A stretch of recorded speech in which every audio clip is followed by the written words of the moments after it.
மாணவர் புத்தகத்தில் சாதி பெயரை எழுதி வைத்திருக்கிறார்.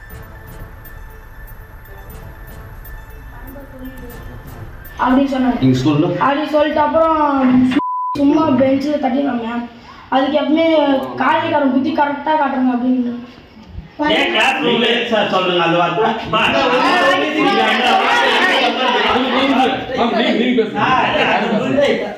யாரு பேசுறாங்க? அவங்களே பேசிக்கலாம்.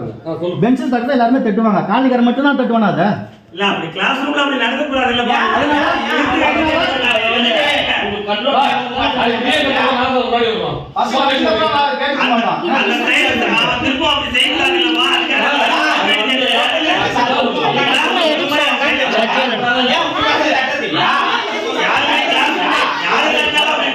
கந்தளி ஒன்றியத்திற்குட்பட்ட குனிச்சிமோட்டூர் அரசு நடுநிலைப் பள்ளியில் 7ஆம் வகுப்பு படிக்கின்ற மாணவரிடத்திலே அந்த பள்ளியுடைய ஆசிரியர் விஜயகுமார் அவர்கள் பள்ளி மாணவரிடத்திலே சாதி ரீதியான பேச்சையும் சாதியான அணுகுமுறையும் மேற்கொண்டிருக்கிறார்.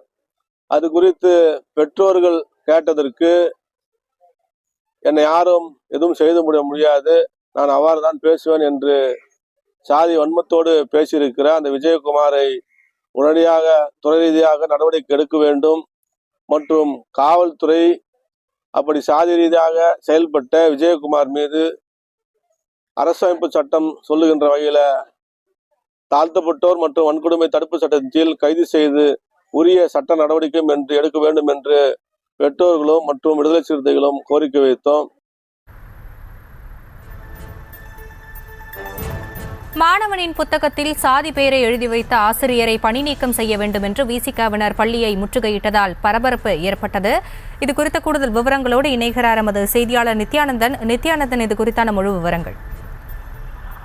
கண்டிப்பாக அஸ்வினி, அதாவது திருப்பத்தூர் மாவட்டம் குனிச்சிமோட்டூர் அம்பேத்கர் நகர் பகுதியைச் சேர்ந்த அசோதனுடைய மகன் என்பவர் பார்த்தோம்னா குனிச்சிமோட்டூர் பகுதியில் ஊராட்சி பகுதி நடுநிலைப் பள்ளியில் 7ஆம் வகுப்பு படிச்சுட்டு வராரு. இந்த நிலையில கடந்த 17ஆம் தேதி ஆங்கில பாடம் நடத்தி வந்த ஆங்கில ஆசிரியரான விஜயகுமார் என்பவர் அந்த 7ஆம் வகுப்பு ஆங்கில பாடத்தில் இருக்கிற இசைக்கருவி குறித்த ஒரு பாடத்தை நடத்தி வராரு. அப்போ பார்த்தோம்னா இசைக்கருவியை வாசிப்பவர்கள் மிகவும் கேவலமான சாதியினர் என்று கூறியதாக தெரிகிறது. மேலும் பார்த்தோம்னா அந்த பள்ளி மாணவனின் புத்தகத்துல அந்த மாணவனின் சாதி பெயரை எழுதி வச்சு மிகவும் கீழ்த்தரமான செயலில் ஈடுபடுறாரு. இது குறித்து மாணவன் தன்னுடைய பெற்றோர்களிடம் கடந்த 19ஆம் தேதி சொல்றாங்க.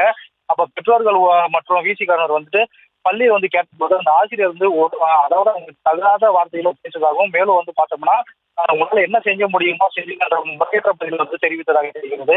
இதனால பார்த்தோம்னா இன்று ஊர் பொதுமக்களும் மற்றும் விடுதலை சிறுத்தை கட்சியில் சுமார் 100க்கும் மேற்பட்டோர் ஒன்றிணைஞ்சு இந்த ஆசிரியர் பணி நீக்கம் செய்ய வேண்டும் என்று பள்ளியை முற்றுகையிட ஒன்று திரள்ல பரபரப்பு காணப்பட்டது. மேலும் பார்த்தோம்னா இதனை அறிந்த திருப்பத்தூர் மாவட்ட முதன்மை கல்வி அலுவலர் புண்ணியக்கோடி மற்றும் வட்டாட்சியர் நவநீதம் மற்றும் கந்திலி போலீசார் மற்றும் கிராம நிர்வாகாளர் அனைவரும் அந்த பள்ளி முன்னாள் ஆர்ப்பாட்டம் நடத்திய வீதிகளை பேச்சுவார்த்தை ஈடுபடுறாங்க. மேலும் பார்த்தோம்னா விடுதலை சிறுத்தை கட்சியில வேலூர் செயலாளர் சுபாஷ் என்ன பண்றாங்கன்னா மாவட்ட முதன்மை கல்வி அலுவலர் மற்றும் கந்திலி ஆய்வாளர் மற்றும் வட்டாட்சியர் ஆகியோர் அந்த ஆசிரியர் மீது நடவடிக்கை எடுக்க வேண்டும் என்று புகார் மனு அளிக்கிறாங்க. இதன் காரணமா பார்த்தோம்னா அந்த பகுதியில் சில நேரம் பரபரப்பு காணப்பட்டது. மேலும் அதிகாரிகள் துறை ரீதியாக நடவடிக்கை எடுக்கணும் என்று சொன்னதுனால அங்கிருந்து கலைந்து சென்றது குறிப்பிடத்தக்கது. ஆஷினி, விவரங்களுக்கு நன்றி நித்யானந்தம். செய்திகளை உடனுக்குடனும் துல்லியமாகவும் தெரிந்து கொள்ள சப்ஸ்கிரைப் பண்ணுங்க.